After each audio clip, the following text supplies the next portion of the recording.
Hi, I'm Sarah. Welcome back to Guided Abroad.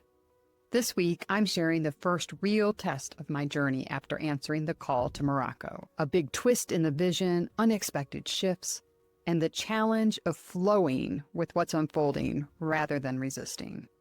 As always, I'm bringing you along in real time as I trust my inner guidance through uncertainty and make soul-led decisions about what's next.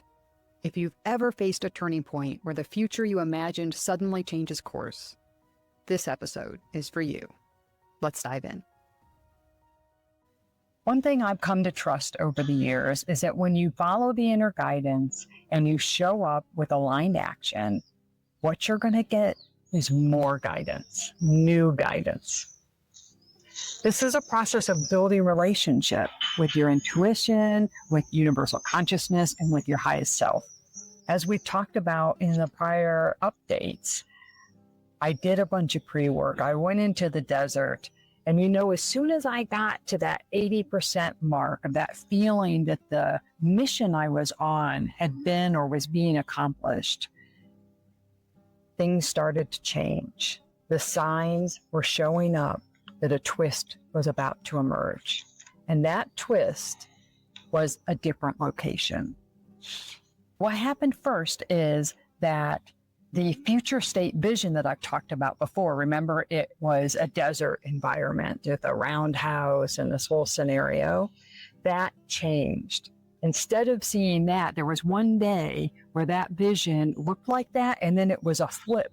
Like if you turned a slide, or in those old viewfinders that you looked through as a kid, that you clicked the button and the picture changed. It changed like that. And the new picture was a cliffy, craggy beach, beautiful clear water.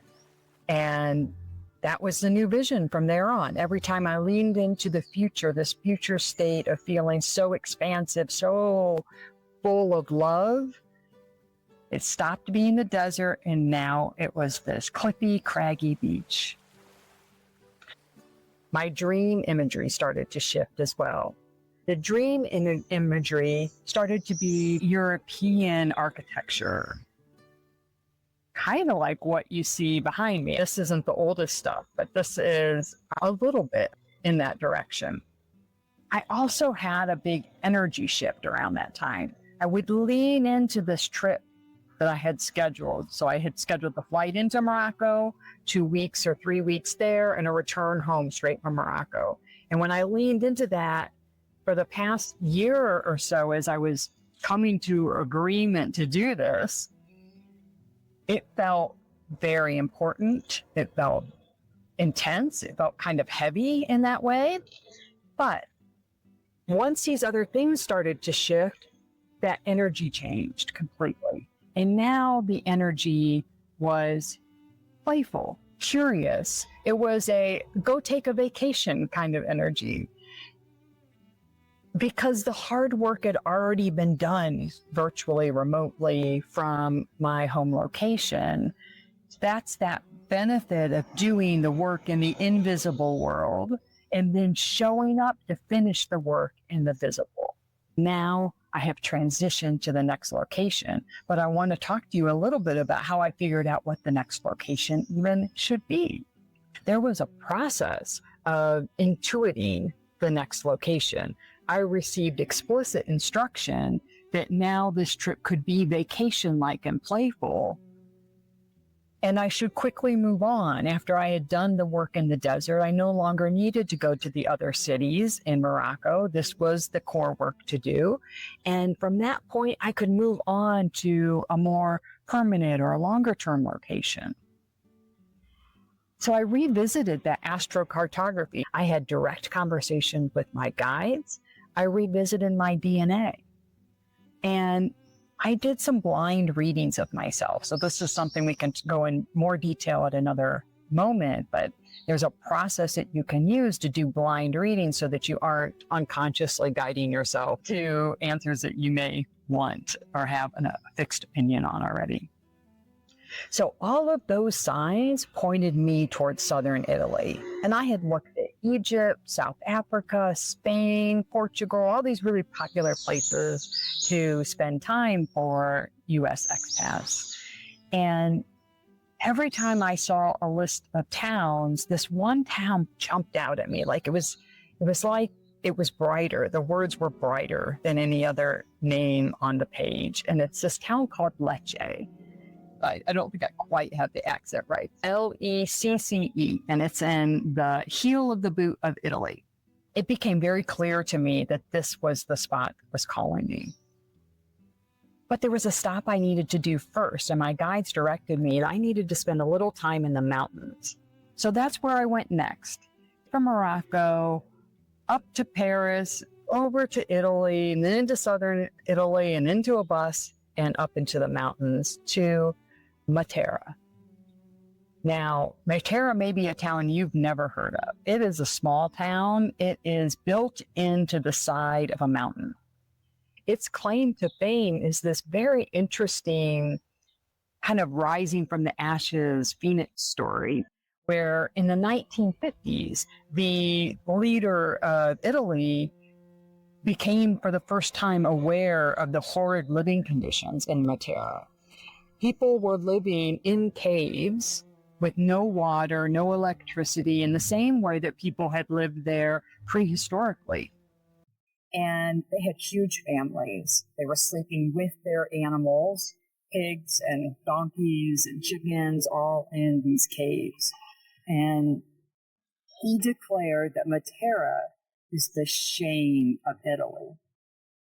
Their moment of becoming visible on the national, maybe even global scale, was to be the shame of their entire country.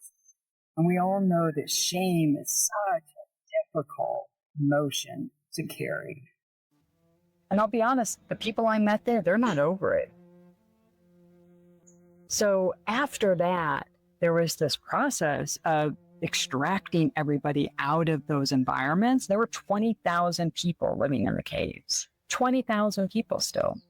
So they built these, kind of suburban pop-up cities and relocated them there, didn't support them very well. So it really wasn't a huge success, according to the residents in Matera. Fast forward to 2019, and that area has been reinvested in, it's been refurbished, and now it's a tourist space. In 2019, they won Center of Culture for all of Europe. That's a huge plume in their hat, and they're very proud of it. I end up over there in Matera after a long journey from Morocco, and I was wiped out. So I think one message I want to leave you with today as I talk about Matera is that rest is an action. Last time we talked, I think I closed speaking about the integration that would need to happen, that the guides had said there's going to be some integration that's necessary of what you picked up and the energy shifts that occurred when you were in the desert. And that's what I did in Matera. It was a nourishing, tropical kind of environment with bright foliage, and it was raining most of the days. And coming out of the desert, I was very dry, very drained. My nether regions from riding the camel were very sore. And so it was such a gift to have several days in Matera where I could nourish myself and rest and integrate with what I had experienced. But I got more than that out of it. I got to learn about their Phoenix journey. And even bigger than that, I awakened a new curiosity in myself, because those caves, over 100 of them are churches. And those churches have frescoes on the wall that have been painted over and painted over and painted over. To be honest, Christianity is something that I've kind of kept at arm's length, because I felt like as a country in the United States, we were already pretty seeped in it. Like it's almost the fish being in water. It's just kind of around you. Looking at all of those layers of frescoes has awakened something in me. And I checked in with my guides about that and said, am I reading this correctly, that this is the direction that you want me to go? And they have affirmed, they've said, yes, there's something for you to learn here. it's time that you study not only Christianity, but Islam and get a deeper understanding of those deep traditions. So that's something that I'll be picking up from this first few days in Italy and Matera. I'm going to leave it here, and I want to just remind you that rest is action.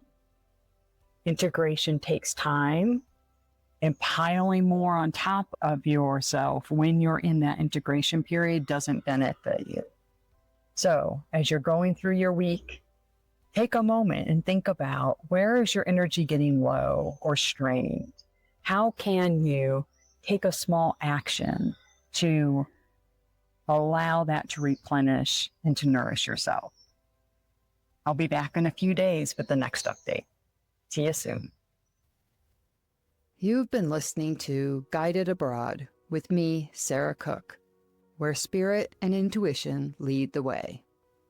Did something in today's episode spark your curiosity or resonate deeply? I'd love to hear about it. And your story or question might even shape a future episode. And subscribe so you won't miss what happens next. You know, it's easy to feel alone on the spiritual journey. I'm so glad that we have each other. Thanks for being here.